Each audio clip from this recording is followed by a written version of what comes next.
My name is David Ressler, and I'm the CEO of Aspen Valley Hospital here in Aspen, Colorado. And we are a district hospital, so we are actually owned by the community and have a taxing authority to support us.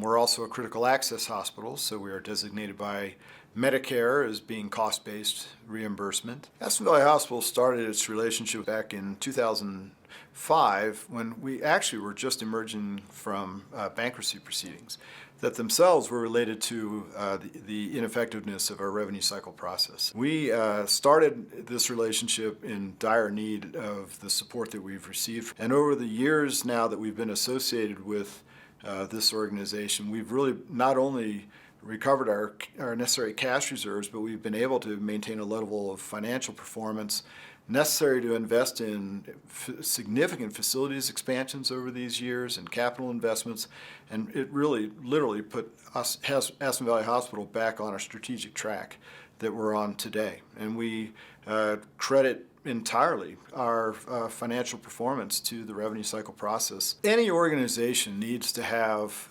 information at its fingertips to understand the effectiveness of its revenue cycle process. Like all processes in a hospital, we receive the same reporting that we would if it was simply one of our departments, and that is on a daily basis. We understand what transpired the day before, what amount of cash was collected, what the write-offs were, what the challenges are. But I think it's also important to note that we drill down on a quarterly basis and really have an in-depth discussion about what's going well, what's not going well, and it involves the staff from both organizations, again, acting as one team, making sure that they understand each other's challenges and what we can do to improve the processes. And so it's a partnership that goes beyond an outsourcing arrangement. It's really a department of the hospital. And so our community looked in the same way we do, simply being part of a larger system of services that we provide. The results that we've achieved through our relationship are actually quite quantifiable.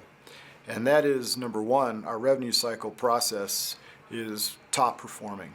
Our days and receivables, our DNFB, all of the indicators of an efficient process have been pointing north and have been consistently maintained now over many years. But I think it's perhaps even more important to talk about the patient experience associated with that. We live in a community with very high expectations, and that a community that considers its hospital to be their own.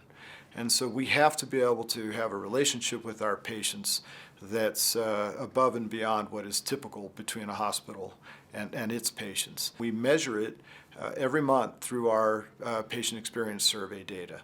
And we have our billing operations are consistently in the top quartiles of patient experience data nationally. We really do consider their staff to be like our own and part of our family.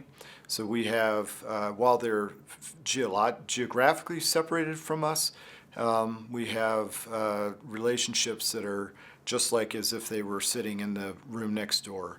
So when we have concerns or issues that are raised with our process, patients that call and need clarification or have a complaint about their bill, it's a seamless conversation where we're able to rectify the issues and conduct process improvement exercises all the time to make sure that we're in top form. Recommending that small hospitals seriously consider the possibility that they may not be best serving their organization, their community, by maintaining an in-house financial operations, billing and collections and coding, and give thought to whether or not they're able to maintain the competencies and stay current with all the regulations and requirements to ensure that they have a fully compliant program.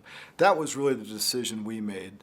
They've been our partner for many years, and I believe that they really understand rural hospitals, even hospitals that are part of a system, part of a larger hospital system, may not get the services they need from the system if there isn't a real understanding of rural healthcare and what rural communities expect, and importantly, in the case of a critical access hospital, some of the nuances associated with the billing and collections process when you're a critical access hospital.